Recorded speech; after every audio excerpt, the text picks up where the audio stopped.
So well, hey guys, today we are drawing a cute little chibi drawing of Sukuna. This is going to be a really easy tutorial. So now let's begin the drawing. And if you're new to my channel, check out my other videos and subscribe. We are literally just 40 subscribers away from reaching 1k. And the like target for today's video is just 10 likes. So don't forget to complete it.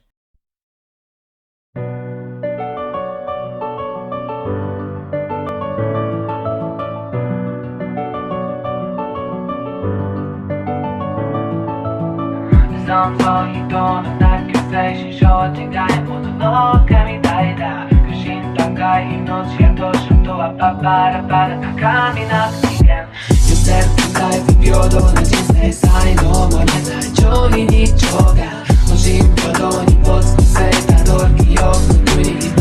などないから夢のはずまで泣いて泣いてどんな顔すればいいか分かってるだけどまだ闇を払って夜の帳が降りたら合図だ相対して回る感情線され事などは吐き捨て言い方まだ止めないでまだ止めないで誰よりも背取ってる街に生まれ仕事しようというものになったで呪い呪われた僕の未来を想像して走って転んだ消えない痛み抱いては世界が待ってるこの一瞬を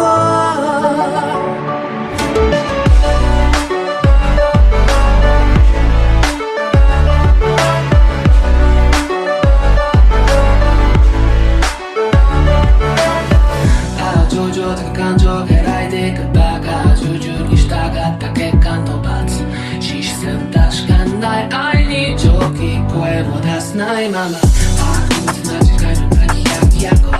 特別なくなるのはでも僕ら空上現実つけてないで命を投げ出せないでうちの脆さに浸って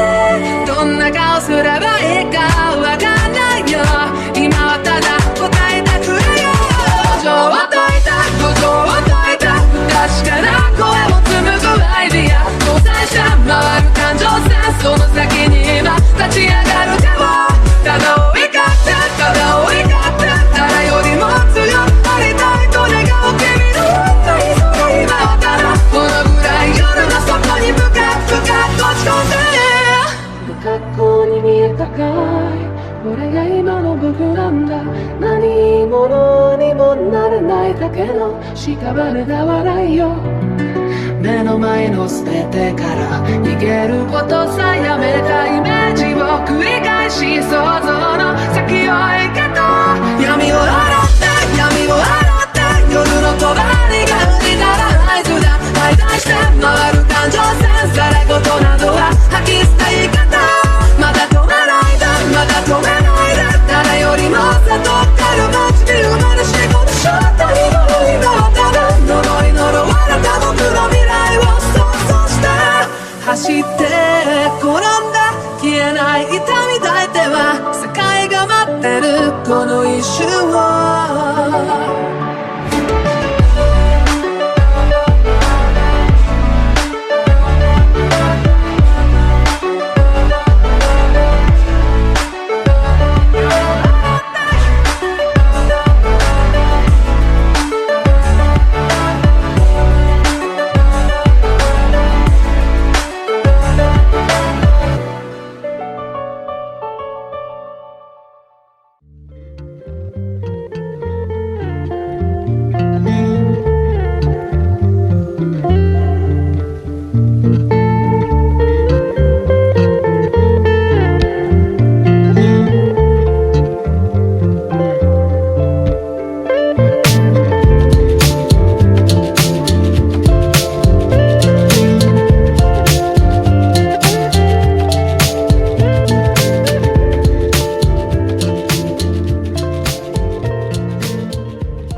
And now the drawing is completed. Thank you so much for watching till the end. Please don't forget to like and subscribe. It means a lot to me. And if you want to learn to draw anime using grid method, click the video on the left side. And if you want to draw Gojo, click the video on the right side. Thank you so much for watching till the end. See you on my next video.